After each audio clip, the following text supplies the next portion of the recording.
Le burn-out. Eh oui, le burn-out. Alors on distingue aussi le bore-out. Bore pour l'ennui. C'est une question d'intensité. Le bore-out, on s'ennuie, on s'emmerde au boulot. Et le burn-out, bon là, ça explose. J'ai fait un burn-out. C'est-à-dire quand il y a le burn-out, on va plus au boulot. Alors j'étais aux États-Unis, donc on quitte. J'ai eu la chance après qui m'ait repris quand j'ai digéré le truc. Mais je l'ai fait en 2015. Quand j'ai été voir ma psy, là j'étais à Seattle, j'étais à Microsoft et j'ai fait un burn-out. C'est une dépression en fait. C'est un décalage entre ce qu'on fait et ce qu'on pense qu'on pourrait faire. Alors ça ne veut pas dire qu'on fait des choses stupides, mais on ne fait pas ce qu'on veut faire. C'est ça le truc. On est noyé sous une méthodologie ou des projets immenses et on sent on pourrait faire autre chose, plus intéressant pour nous. Et dans ces boîtes-là, mais ça existe partout, c'est la réunionnite. Beaucoup de réunions, la réunion, ça pue.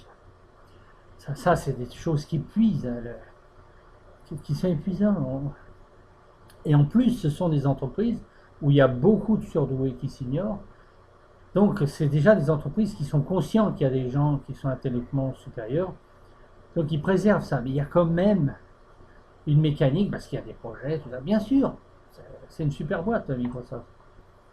Mais il y a les gens qui font les burn-out, ou avant le burn-out, comme je disais dans la vidéo précédente, ils partent pour créer leur propre truc. Et le burn-out, c'est ça, on reste au lit.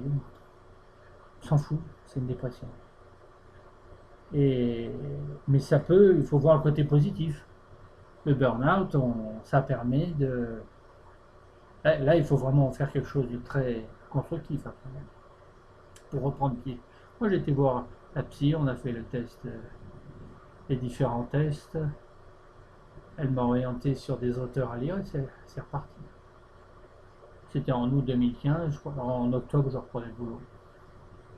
J'avais vraiment besoin d'une bouffée d'air.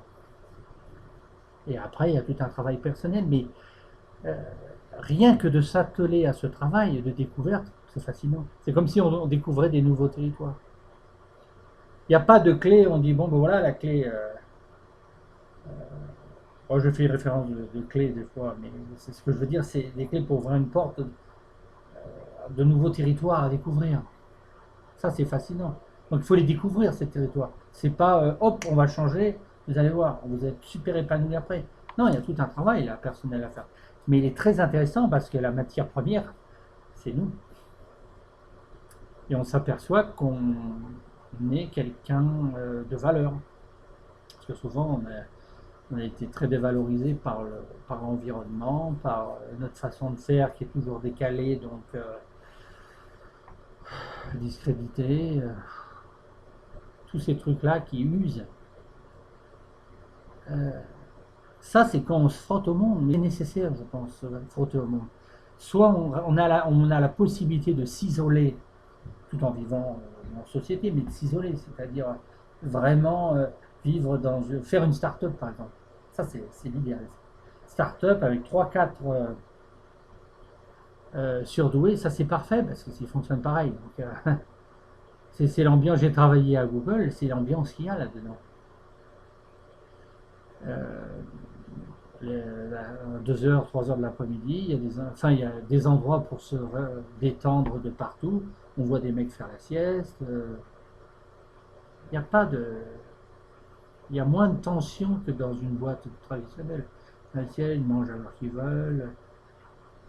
Bon, ça ne veut pas dire que tous les surveillants c'est ça, mais moi je bosse beaucoup la nuit. J'aime bien le soir, disons. Après 6 heures, là, je fais une routine d'ailleurs. Ça, c'est un petit conseil que je donne aussi. Imposez-vous, mais qui peuvent s'appliquer à tout le monde. Imposez-vous des routines. Des choses que vous allez faire sur des sujets qui vous passionnent, mais de façon régulière, tous les jours. et vous aurez des résultats très très très rapidement. Mais il ne faut pas que ça soit une malédiction ou quelque chose que vous vous imposez vraiment, vous faites violence dessus. Il faut même pas que vous y pensiez. Comme le type, j'ai vu un reportage il y a longtemps, un type qui bricolait sur sa voiture. Alors tous les soirs, il allait bricoler sur sa voiture. Il a customisé là. Bon, je prends une image, mais c'est ça. Tous les soirs, il bosse dessus. C'est comme ça qu'on obtient des résultats dans la vie. En bossant, parce qu'il y a du chemin, beaucoup de chemin. C'est un peu comme perdre du poids. Moi, je donne une leçon, je suis en surpoids depuis longtemps. Je mangeais mes émotions. Je commence à perdre du poids, donc ça va. Mais on se rend pas compte qu'on prend, quand on mange des trucs, on voit 800 calories, tout ça. Mais après, pour les perdre, c'est dingue l'énergie qu'il faut. 800 calories, ça se mange comme ça, je dirais, si on mange du fast-food, donc on mange un hamburger, 800 calories. Quand on fait une heure de crawl, je fais de la natation, une heure de crawl, c'est 700 calories. C'est fou. Enfin, mettre les choses en rapport comme ça, je saute du coq à l'âne. Mais le burn-out, ça c'est vraiment une alerte grave. Hein. Ça c'est une alerte grave, c'est attention. La machine, le cerveau est en surchauffe, et là, l'environnement ne plaît pas du tout, et ouais, c'est une maladie. Je crois même qu'ils essayaient en France de dire que c'était une maladie. Je sais pas où ça en est cette histoire. Mais c'est vraiment. Alors, peut-être qu'ils mettent tout dans le burn-out. Hein. Ils mettent aussi l'épuisement du travail, tout ça. Donc, mais le burn-out chez le surdoué, c'est ça. C'est ce décalage qui entre ce qu'il fait au boulot, parce qu'il a tendance à voir tout, surtout la stupidité de la manœuvre, comment c'est fait. Ça aussi, il faut. Quand on n'a pas le choix, disons, de partir, il faut essayer d'un peu d'être plus souple dans un premier temps. Il ne faut pas se dire, bon, bah, je reste là jusqu'à encore 25 ans, mais je veux voir tout, je me fous de tout. Bah non, ça, c'est pas bon. Mais on peut déjà alléger la pression, dire, bon, bah, je me laisse le temps de trouver un boulot plus intéressant, je reste dans celui-là, et voilà, bon, ils veulent faire comme ça, on fait comme ça. Voilà. Mais l'intensité du surdoué, justement, lui fait voir des choses qu'il ne devrait pas voir. On capte tout. Au boulot, moi je voyais des choses, des conversations de loin, et je savais ce qui allait se tramer.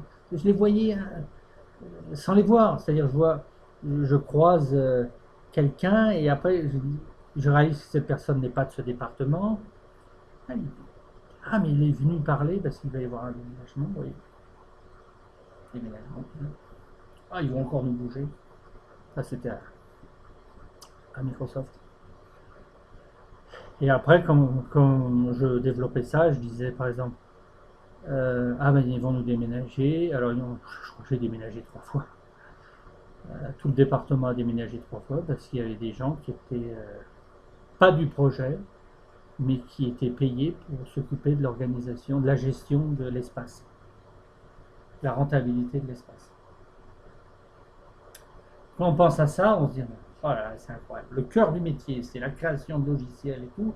Et c'est le type qui crée l'espace. Et c'est ce genre de questions qu'on se pose.